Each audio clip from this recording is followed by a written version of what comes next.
यहाँ के लोकप्रिय नेता और भारत तिब्बत सहयोग के जिलाध्यक्ष और पूर्व यूआईडी चेयरमैन बड़े भाई जगदीश जी, देवेंद्र जी, कृष्णा जी मेरे साथ पधारे, मेरा सहयोगी और ये राजस्थान क्षेत्र के सह संयोजक भाई कामराज जी,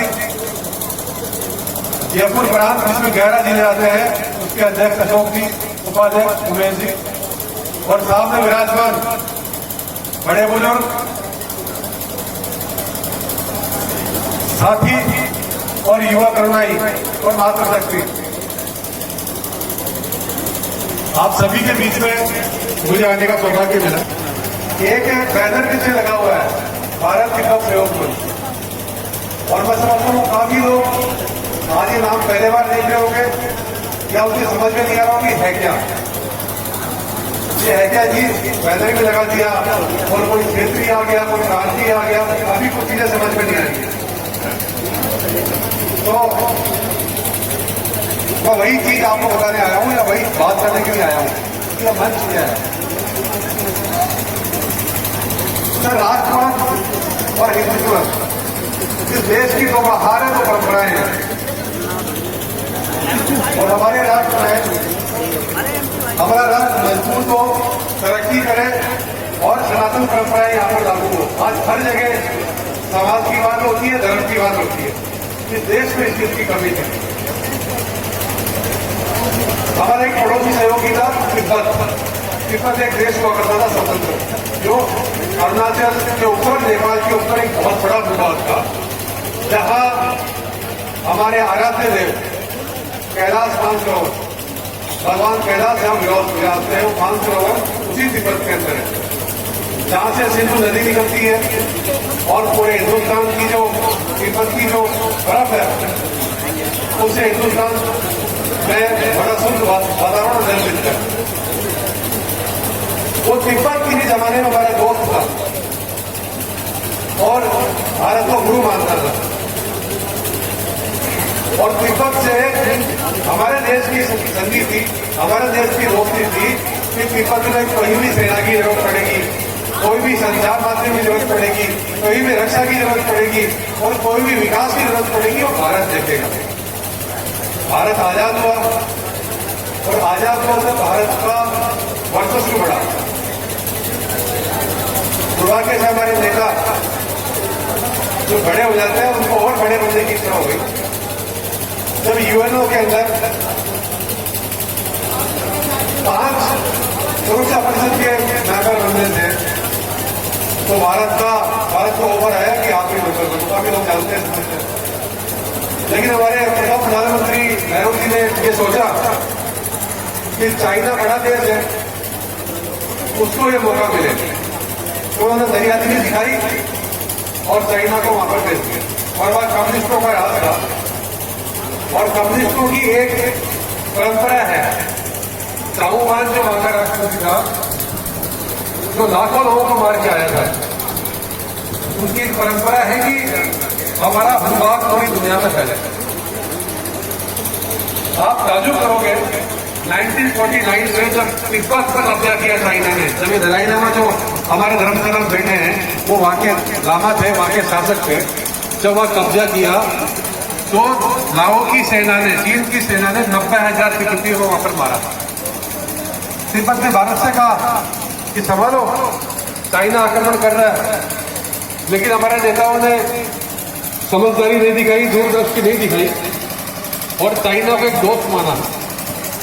साथियों, चाणक्य ने एक बात कही थी कि कभी भी शक्तिशाली शत्रु देश आपका दोस्त नहीं हो सकता और उसी तिब्बत पे चाइना ने कब्जा किया।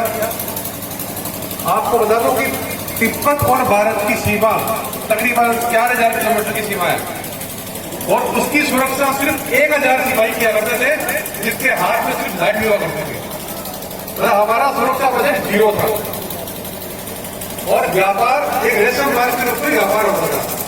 जिस दिन चाइना ने कब्जा कर लिया, चाइना के कब्जा करने के बाद में वहां 2 से लेकर 2.5 लाख सेना मिलिट्री वहां पर है, एयरफोर्स वहां पर है, आपको रोडें बनानी पड़ रही है, आपको पुल बनाने पड़ रहे हैं और अरबों खरबों का बजट हर साल वापस लगता है। उसके अलावा आपको हर साल कभी डोकलाम देखना पड़ता है, कभी क्या देखना पड़ता है, कभी अरुणाचल में उस पे। और सबसे बड़ा षड्यंत्र चाइना का क्या है कि जो हमारे चिकन पॉक्स जिसको बोलते हैं, जलपाईगुड़ी है कर्नाटक बंगाल और आसाम के बीच में एक नेक है, एक 40 किलोमीटर चौड़ा क्षेत्र है, जिसको अगर काट दिया जाए तो पूरे आपके 7 राज्य 7 सिस्टर जिनको बोलते हैं, आसाम, मणिपुर, मेघालय, सिक्किम, वो सब कट जाएंगे। और उन सब पर चाइना की नजर है। तो तिब्बत में कब्जा कर लिया। तो तिब्बत के पास में एक राज्य था तुर्कमेनिस्तान, चाइना ने उस पर कब्जा कर लिया। तो चाइना की जो भूमिका थी, जो भूमि थी, उसका 42% भाग तिब्बत और तुर्कमेनिस्तान का है। और तिब्बत में क्या हुआ, तिब्बत के जो दलाई लामा थे वो भाग करके हिंदुस्तान में 80,000 तिब्बतियों के साथ में यहाँ पर आए, नेहरू जी से मिले, यहाँ की सरकार ने आश्वासन दिया और धर्मशाला जो हिमाचल प्रदेश में एक जगह है, धर्मशाला में उनको जगह दी गई। उन्हीं तिब्बतियों ने मेहनत करके धर्मशाला में एक सरकार बनाई और वो आज भी विद्यमान है। साथियों, ये सब बात करने और कहने की और संगत की जरूरत क्या पड़ गई? चाइना विरोध मजबूत हो रहा है, हमारी जमीन को ऊपर रोज देखता है। पाकिस्तान के साथ उसने दोस्ती कर ली और जो पाकिस्तान के ने जो आक्रमण किया, अपनी कश्मीर का हिस्सा काटा, उसमें पीओके और गिलगित और बाल्टिस्तान, ये 3 जगह ऐसी है जो चाइना ने अपने सिक्किम प्रांत से मिला करके, आपने सुना होगा एक रोड बना रहा चाइना, जो कराची में होते हुए सीधे कराची बंदरगाह से मिलेगी वो रोड। तो इतना बड़ा षड्यंत्र है। आपने कल परसों मोदी जी अमेरिका गए थे, कवाड़ देश की बात, कवाड़ों का सम्मेलन हुआ, इसमें 4 देश थे, भारत, अमेरिका, जापान और ऑस्ट्रेलिया। सब लोग चिंतित है। चिंतित इसलिए नहीं कि चाइना विकास करे, चिंतित इसलिए कि चाइना की जो सूडो साम्राज्यवाद की रणनीति है कि दूसरे देशों की जमीनें कब्जाए, दूसरे देशों की सीमाएं पेनिट्रेशन करे और उस देश में कब्जा करे। इसलिए माननीय दलाई लामा जी और माननीय इंद्रेश जी और हमारे आरएसएस के सरसंघ चालक रज्जू भैया जी ने मिलकर के भारत तिब्बत सहयोग मंच की स्थापना की। भारत तिब्बत सहयोग मंच का एक ही काम है, आप लोगों के बीच में जाना और चाइना के जो हम प्रोडक्ट यूज करते हैं, आज चाइना के प्रोडक्ट हमारे घर घर में घुसे हुए हैं। चाइना की जो चीजें यूज करते हैं, चाइना के प्रोडक्ट का खिलाफ करें, उनको स्वदेशी अपनाएं। दूसरी, आपने देखा कि आप लोगों की ताकत से, आप लोगों के कि एकता से आज भारत में जम्मू कश्मीर में धारा 370 हटाई गई। और साथ ही बात में बता दूं, अगर यही सशक्त नेतृत्व हिंदुस्तान में रहा तो बहुत जल्दी गिलगित और आज अधिकृत कश्मीर भी भारत में होगा।